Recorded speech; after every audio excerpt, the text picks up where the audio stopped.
Bom dia, galerinha! Estão preparados para mais uma aula de espanhol? Hoje a gente vai fazer uma viagem para Peru. Gente, olha no mapa, ó. Tá vendo?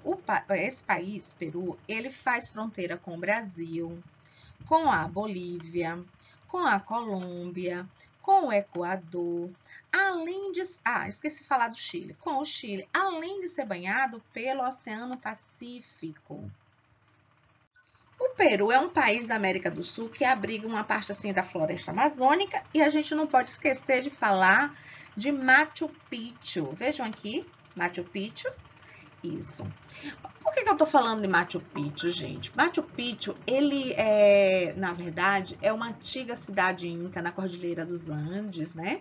Então, essa região de Machu Picchu abrange o Vale Sagrado dos Incas, abrange o caminho, El Camino Inca, é assim que se fala, que é o caminho Inca, e a cidade colonial de Cusco. Vejam aqui, Machu Picchu, vejam Cusco. Essa cidade de Cusco é o que a gente vai falar hoje, tá? Mas vale a gente saber que Cusco é rica em sítios arqueológicos. Não podemos esquecer também que a capital do Peru é Lima, certo? Ela fica na costa árida do Pacífico, né? É um centro colonial preservado e tem coleções importantes da arte pré-colombiana. Ficaram interessados em conhecer esse país? E o que falar dessa cidade maravilhosa chamada Cusco, que fica no Peru? O que falar dela? Bom, eu já disse, né, que é uma cidade situada nos Andes peruanos, mas vocês não sabiam que ela também já foi capital do Império Inca. E agora ela é conhecida por seus vestígios arqueológicos e sua arquitetura colonial espanhola. Vejam aí na tela. É chamada a Plaça de Armas, La Plaza de Armas, melhor dizendo, que é uma praça central da cidade antiga, com arcadas, com varandas esculpidas de madeira, com ruínas de muralhas incas. Não posso esquecer também de falar do convento de Santo Domingo, que tem um estilo assim lindo, bem barroco, e foi construído em cima do Templo do Sol. Olha que massa! Pois é, esse Templo do Sol Inca era chamado Coricancha. Repetindo, Coricancha. Cancha, você sabe que significa assim, um estádio, um espaço aberto, então tem muito a ver com o que se fala, fazendo referência ao templo, né? Templo do Sol Inca, Coricancha. E por isso tem vestígios arqueológicos, logicamente, da cantaria inca. Ficaram curiosos em conhecer essa cidade? Quando a gente viaja, a gente come, a gente degusta os pratos típicos do lugar, né? Já que a gente está trabalhando com alimentos, com gastronomia, então a gente vai falar, logicamente, dos pratos típicos de Cusco, né? Então, veja, os pratos típicos de Cusco, ou seja, no Peru, revela-se uma mistura de elementos indígenas, né? Tem um pouco de elementos indígenas e um pouco do europeu. Na verdade, mais de elementos indígenas. E a culinária dessa área não se aproxima de inovações, de influências estrangeiras, né? Eles são muito fiéis a seus pratos. É por isso que se destacou nacional e globalmente, porque a gastronomia de Cusco é uma amostra da cultura andina. Então, eles usam muito forno a lenha. Na verdade, é a sua forma preferida antes do cozimento. Eles utilizam sabores que lembram a natureza, que lembram a terra. Por exemplo, ervas que são simples, mas temperam a louça. Gente, o mais interessante é o uso dos tubérculos como batata, porque eles têm em torno de 300 espécies de batata. Olha que interessante. O aipo, a mandioca, são usados para obter assim, sabores terrosos, ou seja, com gosto de terra. A figura da batata ela é muito importante. Por quê? Porque é nativa do Peru, né? É um lembrete das suas tradições dos Incas. Como eu falei, existem cerca de 300 espécies de batata que são cultivadas no país. Então, esse ingrediente, eles trabalham com esse ingrediente fazendo vários pratos. Bom, quando a gente fala em gastronomia peruana, especialmente de Cusco, a gente tem esses 3 pratos que estão vendo aí na tela, que são assim, os mais tradicionais, que é o ceviche tradicional, que é feito com peixe, né, e limão, a parrilla de alpaca, Primeiro, o que é parídia? Parídia é um churrasco. Alpaca é esse animal que você está vendo aí, que é um animal sul-americano da família dos camelos, ou seja, um camelídeos. E, gente, olha para esse porquinho. É o porquinho da Índia, eles chamam de chui chactado, o nome do prato. Chui é o nome do porquinho. Como ele é feito? Chactado. Por quê? Porque ele é assado debaixo de uma pedra, né? Além desses pratos, existem outros também muito famosos. Por exemplo, tem o puchero. O puchero é uma sopa preparada com carne de peito de vaca ou porco e cabeça de cordeiro. Também tem o rocoto regenado, que o rocoto é uma espécie de pimenta grande. Qual desses pratos vocês ficaram com vontade de experimentar? Coloca aí nos comentários. Agora, galerinha, vamos para a gramática? Vamos lá. Olha, todo modo se divide em 3 tempos verbais. Quais são? O presente, tá aqui o presente, né? Além do presente, o pretérito e o futuro. Nós estamos trabalhando com o pretérito. Na verdade, existem 3 tipos de pretérito. Nós temos o pretérito plusquamperfecto, que se refere a algo que aconteceu no passado antes do outro passado, tá? Um passado anterior a outro passado. A gente vai aprender isso mais para frente. O pretérito imperfecto, que se refere a algo que não foi concluído no passado. Estava sendo feito, mas não terminou, ou traz ideias de frequência, enfim, é algo imperfecto.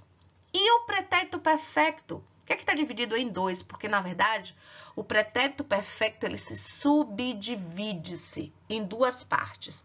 Uma parte que é simples, que é formada por uma palavra só, e uma parte que é composta, que é formada por 2 palavras. Porém, quando ele é composto, ele é chamado somente de pretérito perfecto. Então, resumindo, pretérito perfecto se refere a um tempo ao qual algo aconteceu e foi finalizada no passado. Pretérito imperfecto se refere a algo que não foi concluído no passado. Repetindo, imperfecto não foi concluído. Por isso ele é imperfeito e por isso tem as imperfeições. O perfecto não, ele é perfeito. Por quê? Porque ele fez tudo que era para ser feito. No entanto, existem 2 tipos desse perfecto, o composto e o simples.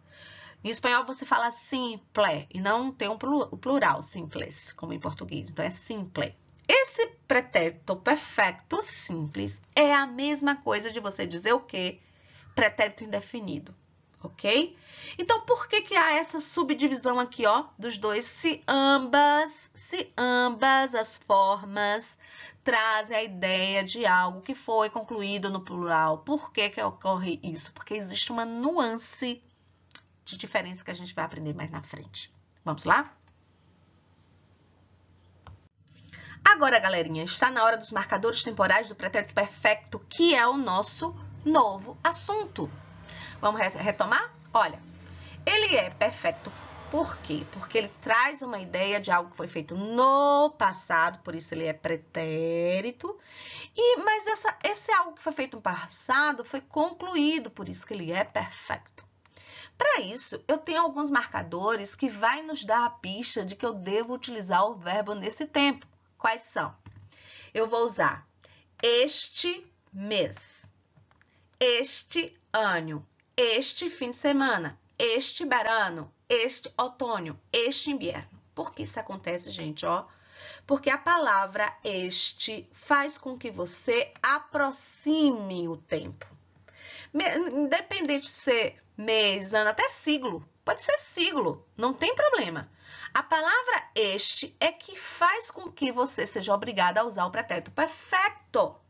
Tá? Porque ele aproxima, é um tempo que faz como você faz assim. Você mostra assim, eu acabei de fazer isso. Tipo, eu acordei hoje de manhã. Hoje de manhã eu já acordei, já tomei café, já tomei banho, já fiz isso. Então, é hoje? É hoje. Seria presente? Seria presente, mas tudo que eu já fiz hoje virou passado. Só que é um passado recente. Portanto, ele aproxima o tempo. E quando a gente aproxima o tempo, a gente usa o pretérito perfecto. Vamos lembrando uma coisa muito, muito importante.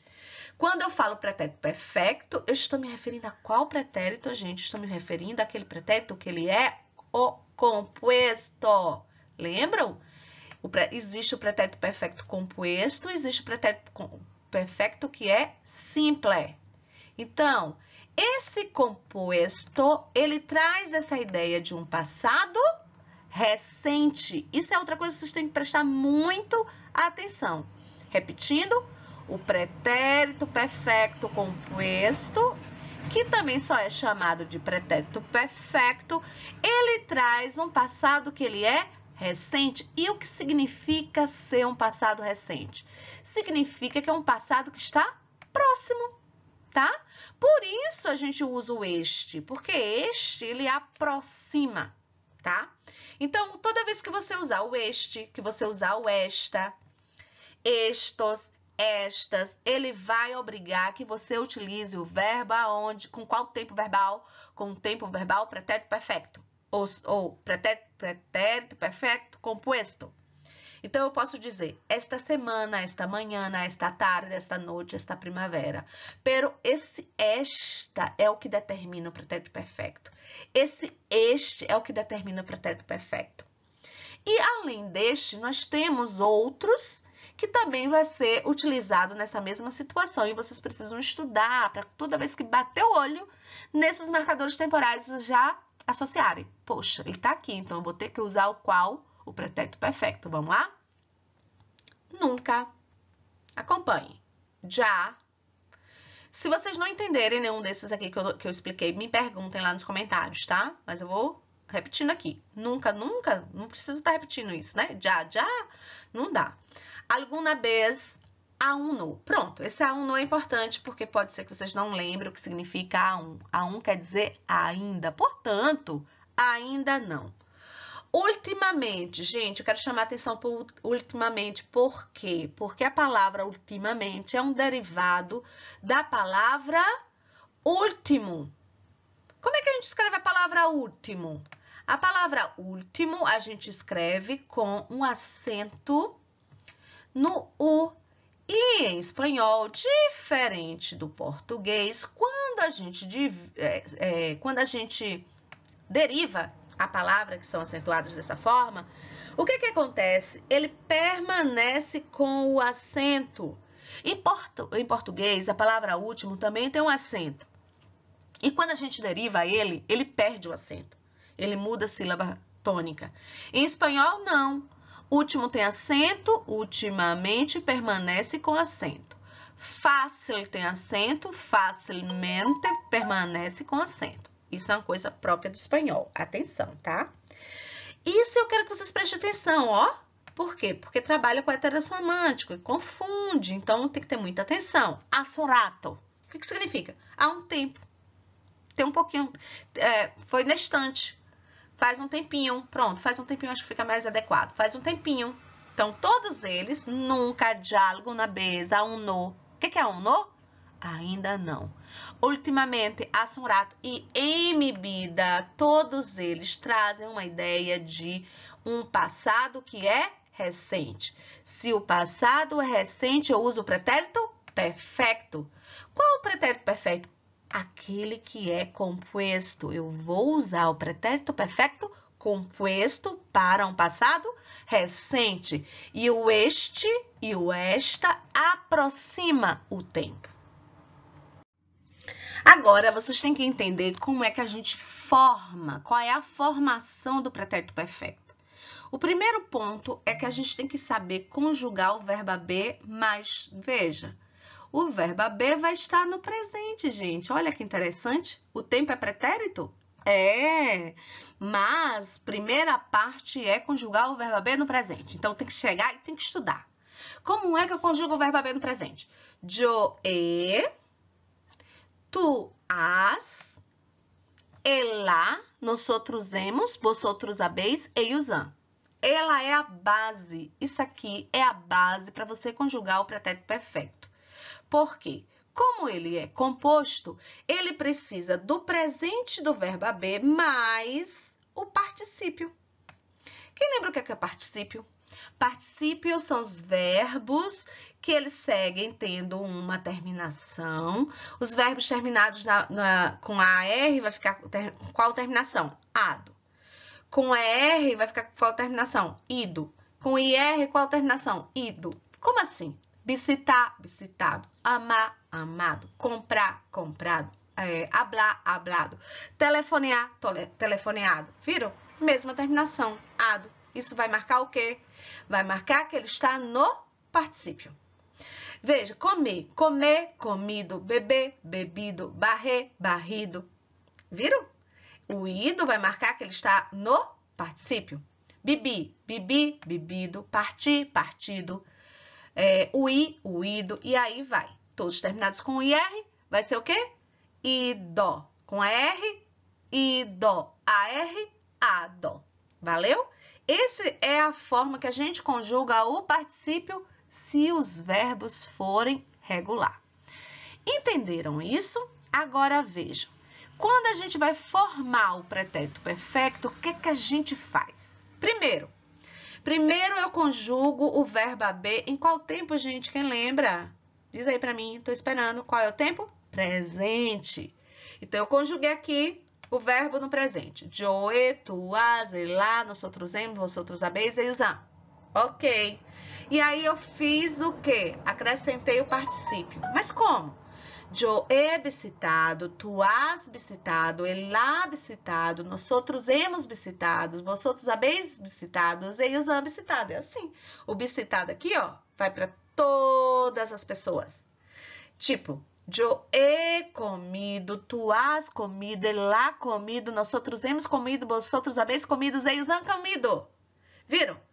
E yo he bebido, tu has bebido, ele ha bebido, hemos bebido, os habéis bebido, eles han bebido. Repetindo. Gente, quem é que vai determinar qual é a pessoa? O verbo haver. O verbo haver é que vai determinar se é a primeira pessoa, se é a segunda, se é a terceira. Porque você vai ver pela conjugação aqui, ó. Se eu digo que é e, quem é a pessoa? Primeira, sou eu. Se eu digo que é as, quem é a pessoa? É tu, segunda. Se eu digo a, quem é a pessoa? Terceira, pode ser ele, pode ser Pedro, pode ser Maria, pode ser Edia, pode ser você. Terceira pessoa. Se eu digo hemos, você tem que saber que somos nós outros. Se eu digo habéis, você tem que saber que é vosotros. E se eu digo an, você tem que saber que se refere às terceiras pessoas, que poderia ser Pedro e Maria, Maria e Joana, Pedro e Paulo, que pode ser ellos, que pode ser ellas, que pode ser ustedes. Esse tempo aqui, ó, no presente, é que vai determinar quem é a pessoa. Por quê? Por quê? Por quê? Porque no particípio vai estar tudo igual, tá? Você vai dizer visitado, as visitado, tudo igual. Então, repetindo, para eu conjugar o pretérito perfeito, gente, qual é o pretérito perfeito? Aquele que é composto. É composto por quê? Porque tem dois verbos, tá bom? Então, eu preciso de quê? Preciso do verbo haver no presente mais o particípio. Juntando os dois, eu formei o pretérito perfeito. Vocês lembram quando é que a gente usa o pretérito perfeito? A gente usa no passado que é recente, não é isso? Aqui embaixo, a gente repete aquilo que a gente terminou de ver, ó. Já, são expressões equivalentes, ó. Já, todavia, alguma vez, são expressões que a gente terminou de ver. Siempre, ideia de frequência, muitas vezes, uma vez, nunca, ok? Repassando, eu trouxe aqui o pretérito perfeito, né, no indicativo, com os três verbos em três conjugações. Nós temos da primeira conjugação, o verbo trabalhar é primeira porque termina com AR. Da segunda conjugação, o verbo comer é da segunda porque termina com ER. E terceira conjugação é terceira porque termina com IR. Então, o verbo trabalhar, como é que eu vou conjugar o pretérito perfeito? Como é que vocês vão conjugar? Porque eu vou pedir, conjugue o verbo no pretérito perfeito. Qual verbo? Trabalhar. Como é que você vai chegar lá no caderno e conjugar? Você vai conjugar assim, ó. Yo he trabajado, tu has trabajado, él ha trabajado, nosotros hemos trabajado, vosotros habéis trabajado, ellos han trabajado. Observem que somente o verbo haver é que vai determinar quem é a pessoa. O verbo trabalhar, ele vai estar sempre no particípio, ele é igual, ó, em todas as pessoas. Já o verbo haver, ele vai determinar se sou eu, se é tu, se é ele, ó, yo, tu, as. Ele é que determina a pessoa. A mesma coisa vai acontecer aqui, ó, verbo comer. Yo he comido, tu has comido, ele ha comido, nosotros hemos comido, vosotros habéis comido, ellos han comido. E o verbo beber? Yo he bebido, tu has bebido, ele ha bebido, nosotros hemos bebido, vosotros habéis bebido, ellos han bebido.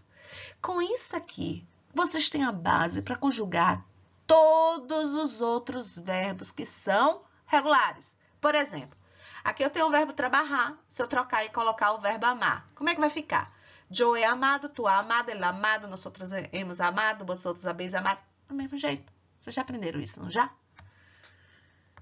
Aqui, pessoal, nós temos dividido da seguinte forma. Nós temos o particípio dos verbos na forma regular e quando eles forem irregulares. Essa primeira tabelinha aqui são os verbos que são regulares. Significa que a sua terminação vai ser igual para todos os outros que são regulares, tá bom? Então, veja, trabalhar termina com AR, logo começa o particípio trabalhado. Estudar termina com AR, logo seu particípio vai ser o quê? Estudiado. Rugar termina com AR, como é que vai ser? Rugado. Comer termina com R, lembra? Quando for da segunda conjugação e da terceira conjugação, vai ser sempre ido, diferente de ado. Então, comer, comido, ler, leído, dormir, dormido, salir, salido. Molezinha, molezinha. Porém, os particípios que são irregulares, eles não são tão molezas assim, não. Eles precisam que vocês sentem e estudem. Então, vamos lá? Olha, por que precisa ser estudado? Porque não tem essa lógica de estar copiando essa terminação. Cada um tem a sua forma própria de ser conjugado. O verbo descer, se a gente fosse seguir a lógica, o verbo descer tem a terminação IR, né? Então, seguindo, se fosse regular, ele ia ser o quê? Desci, descido, é? Por que não? Por que não? Porque ele é irregular. Então, desci não é descido, ele é dicho. Escrevi não é escribido, ele é escrito. Não é... como é que seria? Bido? Não, visto. Poner, puesto e não ponido. Volver, vuelto e não volvido. Hacer, hecho e não hacido. Romper, roto e não, como seria? Rompido. Abrir, aberto e não abrido. Morir, muerto e não morido. Viram? Então, olha, vocês entenderam todos os significados aqui? Desci é dizer, dito. Escrevi é escrever, escrito. Visto. Poner, posto. Volver, que é de voltar. Vuelto. Hacer, que é de fazer. Hecho, feito. Romper, roto, que é lascar, quebrar, arrancar, romper mesmo. Abrir, aberto, tá claro? Morir, muerto. Valeu? Galerinha, mais particípios irregulares, gente, não tem para onde correr. Tem que sentar e tem que estudar. Porque como é que você vai conjugar o pretérito perfeito? Você vai conjugar usando o verbo haver no presente e usando o particípio. Se você não sabe usar o particípio, como é que conjuga? Não tem como. Então, tem que sentar e tem que estudar. Comece, como é que eu digo? Começa decorando, depois repetindo o que decorou, depois internaliza e só aí é que aprende. Vamos, então, começar a fazer esse processo. Repitam comigo. O verbo desci, que a gente já viu, dicho. Contradesci, vejam. O verbo desci e contradesci, eles são verbos que são derivados. Contradesci vem do verbo desci. E vários outros que vão terminar igual ao desci, eles vão ter as mesmas formas para serem conjugados no particípio. Dicho contra dicho. Desci contra desci. Dicho contra dicho. Entenderam? Freir, frito. Volver, vocês já tinham visto. Vuelto, ver, você já tinha visto. Visto. Ah, esse é novo. Ó. Cobrir, cubierto. Romper, vocês já tinham visto. Roto, reponer. Repuesto. E interponer, interpuesto. O que é que eu quero que vocês vejam? Que repuesto e interpuesto se conjuga praticamente do mesmo jeito. Por quê? Porque são verbos que derivam do verbo poner. Poner puesto. Então, interponer é interpuesto. Então, reponer é repuesto. Entenderam por quê? Por quê? Porque são verbos que são derivados. Os verbos derivados, eles conjugam todos do mesmo jeito. Olha, desci é dicho, contradesci é contradicho, então predesci. Responda aí para mim. Ó, desci, dicho, contradesci, contradicho, logo, predesci vai ser predicho.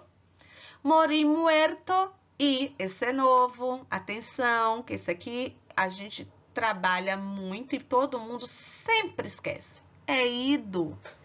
Deshacer, desejo. Olha esse. Deshacer vem do verbo hacer. Tá aqui dentro do deshacer, o verbo hacer. A gente tem que lembrar como é a mesma hacer. Hacer é hecho. Então, deshacer, que é um derivado de hacer. Vejam, hacer é hecho. Deshacer vai ser desecho. Poner, lembra que eu falei de interponer? Lembra que eu falei de reponer? Então, poner vai ser o quê? Puesto. Pressuponer, lembra que a gente já viu? Reponer, interponer, poner, pressuponer, logo vai ser o quê? Pressuposto. Envolver vai ser derivado de volver. Então, veja, volver, vuelto, envolver vai ser envuelto. Satisfacer, satisfecho. Hora de fixar o assunto. Como é que vocês vão fazer isso? Vão conjugar no caderno, né? No pretérito perfeito composto, veja, eu quero composto, os seguintes verbos: bailar, beber e beber. Se não souberem, não lembrarem, volta aqui na videoaula, olha o modelo. Gente, presta atenção, na hora que vocês estiverem fazendo, vão lendo, porque essa repetição faz com que vocês memorizem. Começa com essa memorização e depois é que vem a aprendizagem, ok? Olha só, quero falar uma coisa muito importante com vocês. Ionara conversou comigo que a gente não vai ter condição de fazer o teste no dia 20, como eu já tinha marcado. Porque ela me disse que tem 2 testes já marcados, né, anteriormente, com vocês. Só que ela disse que o único dia que poderia ser feito, porque nos outros dias vocês já estavam comprometidos, no dia 25/11. Eu não sei se vocês vão ter tempo de fazer esse teste pela manhã. Então, o que eu vou fazer? Eu vou liberar esse link do teste nesse dia 25 e a gente vai tentar combinar um horário. Combinado? Coloca lá nos comentários, qualquer coisa a gente discute e entra em um consenso, valeu? E o que vai cair nesse teste? O vocabulário, né? Tudo sobre gastronomia, a gente trabalhou a gastronomia das comunidades autônomas da Espanha, a gente trabalhou, lá na unidade passada, a gente trabalhou a gastronomia da Argentina, vai ficar lá, tá? Agora a gente vai trabalhar focando a gastronomia própria da Espanha e agora a gente vai começar a trabalhar para a prova a gastronomia dos países hispano-americanos. E o primeiro que nós estudamos, porque a gente já tinha estudado na unidade passada, é o Peru, valeu? Além disso, nós temos o vocabulário, de uma forma geral, que são os postres, são as sobremesas, pescado e mariscos, carnes e aves, legumbres, bebidas. Vocês têm que estudar, certo? Não tem para onde correr, não. Ou então faz uma leitura assim com muita atenção, que dá para aprender. E o que vai cair da parte gramatical? Tonicidade. Tudo sobre tonicidade. Acentuação, vejam as regras, vejam como é que a gente fala, grave, aguda, esdrúxula, sobresdrúxula. Se tiver dúvida, volta nas videoaulas anteriores, porque realmente não é um assunto tão fácil. O uso dos porquês, heterotônicos, acento diacrítico, ok? E a gente está começando agora com esse assunto, o pretérito perfecto. A gente vai estudar agora nessa quarta unidade toda o pretérito perfecto composto. E para a prova, depois, vocês vão estudar o pretérito perfecto simples. Porém, para o teste, somente o composto. Qualquer coisa, vai lá nos exercícios no caderno ou olha de novo essa videoaula para poder tirar as dúvidas, tá? Não deixa de estudar.